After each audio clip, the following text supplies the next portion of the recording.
先人たちの知恵じゃないですけど、内臓が入ってるんですよ。食べるのが簡単なんですよね。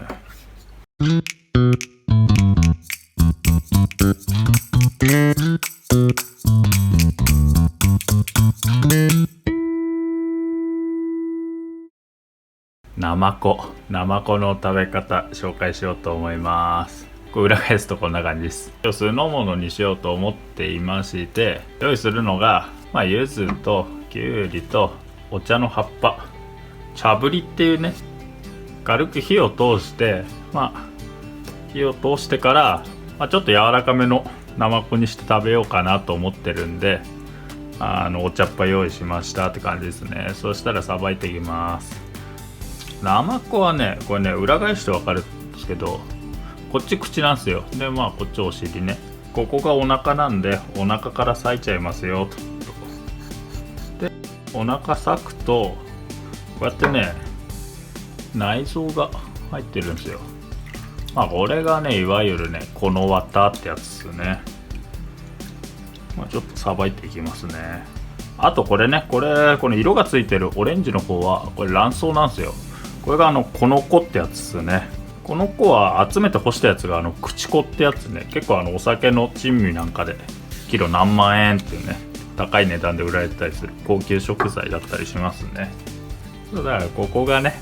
口でしょ。だからこの部分を先にね、こう削っちゃいますね。ここね、硬いんですよ。ナマコはね、口さえ取っちゃえばあと全部食べられるんで、なんていうの、この後ちょっと軽くね、茶ぶりってお茶に通すんで、その鍋に入りやすい大きさに切ってもらって酢の物にして食べようかなって感じですね。触るのは気持ち悪いですけど、食べるのは簡単なんですよね。じゃあ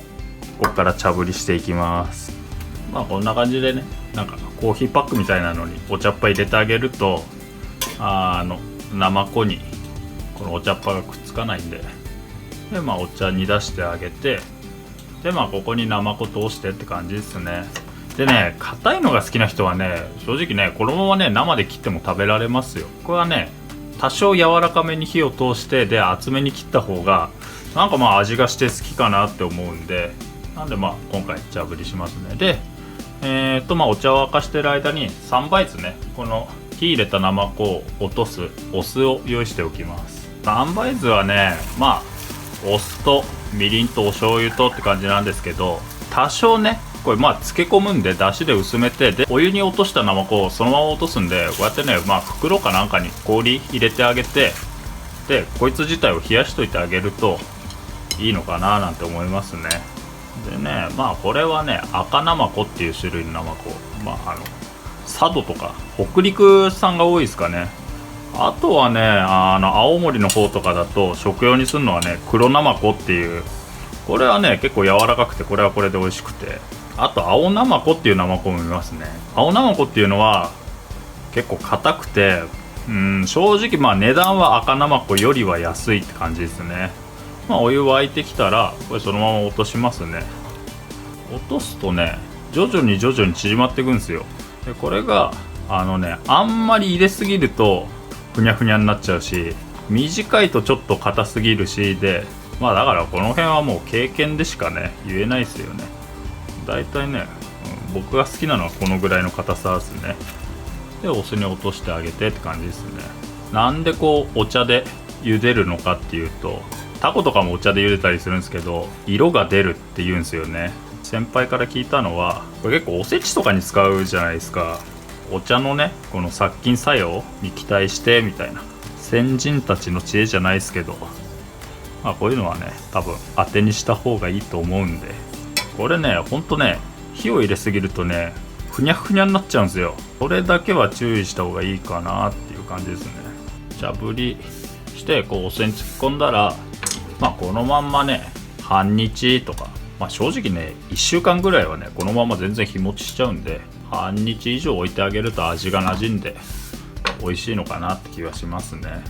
今回はこのままちょっと酢の物に作っちゃいますね。そういうのはね、これね、柚子ときゅうり添えようかなと思うんで、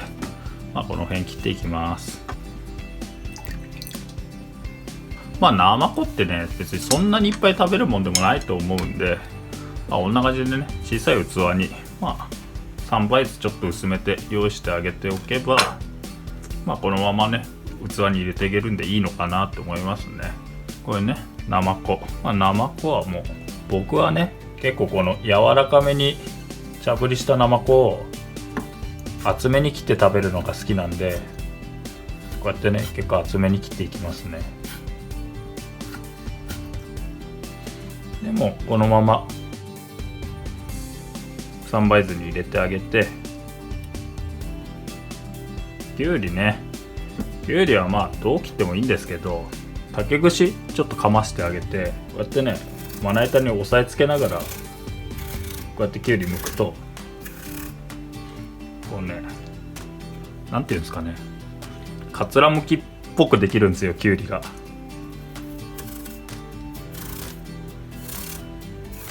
こう丸めて入れてあげるとなんとなくね綺麗かななんて思いますね。こんな感じでね、まあ、適当な太さに切ってあげて、まあなんか落としてあげるとなんとなく綺麗ですよ。まあ柚子もねこれ結構長めに